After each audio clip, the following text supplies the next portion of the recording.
Good morning, it's Penelope. It's been a long day. I went penny shopping earlier. If you saw my penny shopping haul to confirm that the Twinkies were a penny a box, you saw that I have a whole bunch of them. I have 16 boxes of Twinkies. So I've got to find a place to take those. I do not want 16 boxes of Twinkies, but I do have my display here and I can't wait to see my husband's face. I should videotape it and show you guys what he looks like when he comes through, but he'll probably be in his underpants, and I really don't want to show my husband in his underpants, so we won't do that. So anyway, what I have done is decide to show you how to prepare for a no spend, whether it's 1 month, 2 weeks, or whatever you decide. Um, this is how I do it. I have 10 steps that I go through. My very first step is I take inventory. And I take inventory of my refrigerator, my freezers, my cabinets, my cupboards, my stockpile, whatever kind of foods I have, I take all my inventory. And I always start my meals with my proteins, so I always look at my proteins first. Now, I also look at what's in my refrigerator first. Now, things that I know that I'm going to cook first are things out of the refrigerator. However, if there are things in my refrigerator that I could divide up, such as fruits or vegetables or meats, and I'm thinking, you know what, I could put that back for another meal.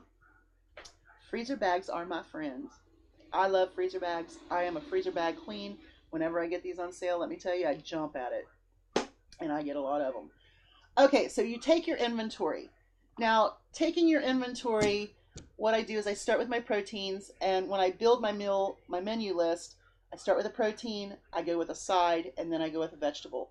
So you want to know what meats you have, what side dishes you have, and the side dishes of rice, pasta, or potatoes. Maybe you have instant potatoes, maybe you have hash browns in there, some dehydrated potato dishes like the Betty Crocker scallop potatoes or gratin potatoes. And if you're a couponer, you're going to have a lot of those.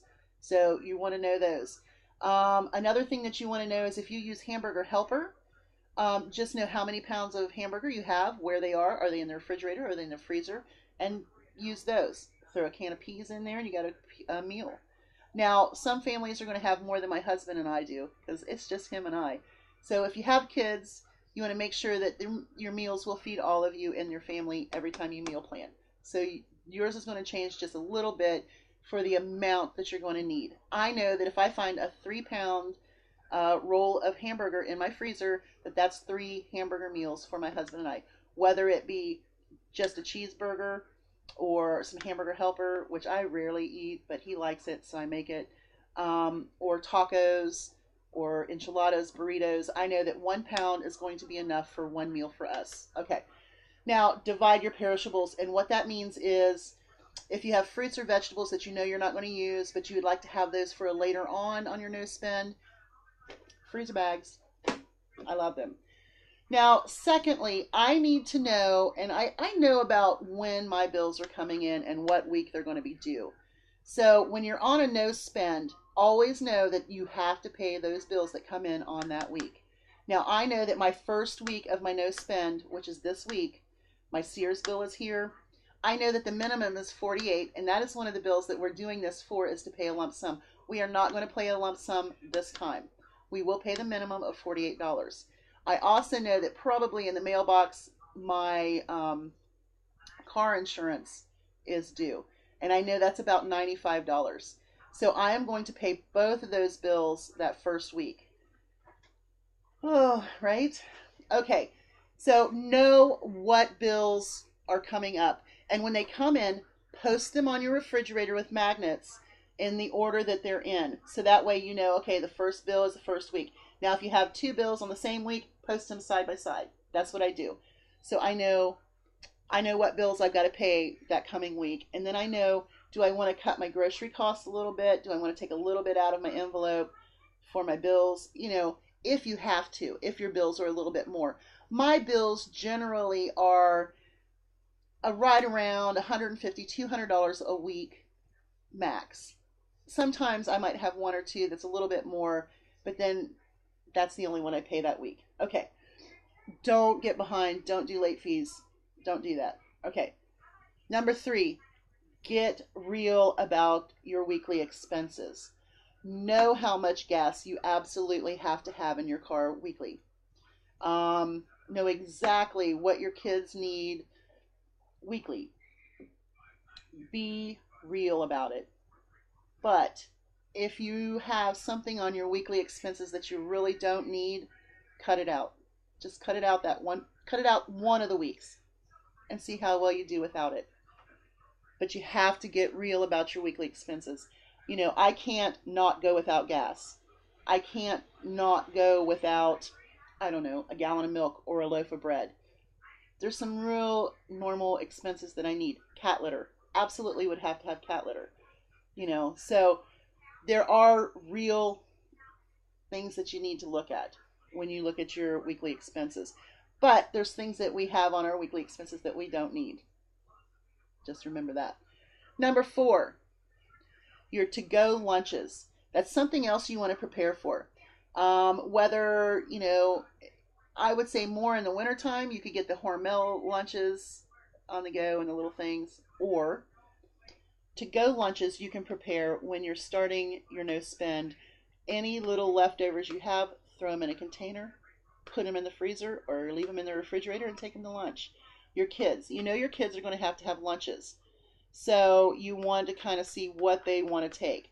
But you also want to do it on a budget. So your to-go lunches, you want to have that prepared so you know what to do.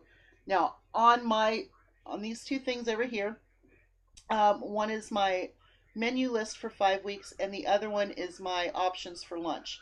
So I already have my lunch options posted. So I know that when I go to fix my lunch for work, or if my husband decides he wants me to pack his lunch for work, I know what I have and what I can offer him or myself for my lunches to go. Okay, number 5, stock up on a few things. Okay, when you did your inventory, you're going to go, okay, well, I only have 2 rolls of toilet paper. Get some toilet paper.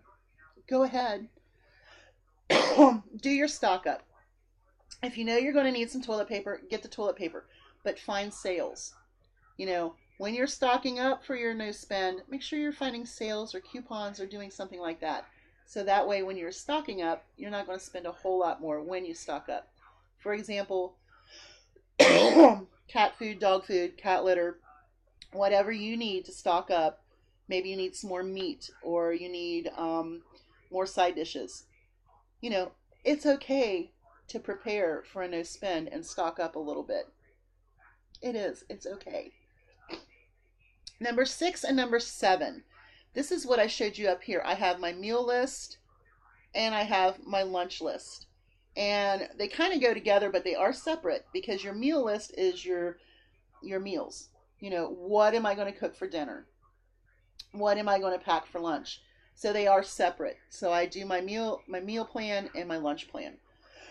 I'm so sorry. I do have allergies, and sometimes I just get blah. Anyway, number 8, you want to set your spending in the envelope system. And the reason I absolutely recommend that is because once that envelope is empty, you have no more cash. Do not use your card. Do not do anything. If you have overspent, then that is your discipline.